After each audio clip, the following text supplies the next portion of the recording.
Secretary of Defense Pete Hegseth announcing a proposed $1.5 trillion in military spending could soon go before Congress for a vote.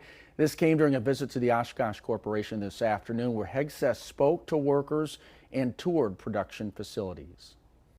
As part of an Arsenal of Freedom tour, Secretary of Defense Pete Hegseth appearing before a crowd inside a hangar at Whitman Regional Airport. Trying to be ahead of schedule for you here, not keep you waiting too long.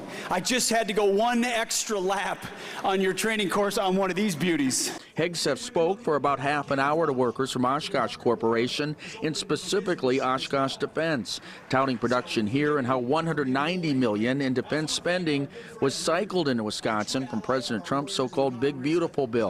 And more spending would be coming if Congress approves the president's $1.5 trillion request. Most companies have been in the past too afraid, and rightfully so, of the maze of Pentagon bureaucracy.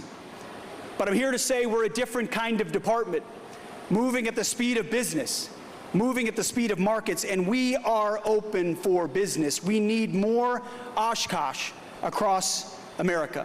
State Democrats releasing a statement on Hegseth and his visit to Wisconsin, saying in part, quote, Wisconsinites see through Republicans' slimy sales pitch and are tired of footing the bill for foreign wars and tariffs that have crushed our businesses, farmers, and manufacturers, end quote. We also spoke with Congressman Glenn Grothman after the event, who has concerns about the $1.5 trillion being spent, but would mostly support it. I said before, I think we have too many personnel, non-uniformed personnel in the Department of War. Secretary Hegseth held a similar event in Nebraska before arriving in Oshkosh today, speaking at Offutt Air Force Base near Omaha.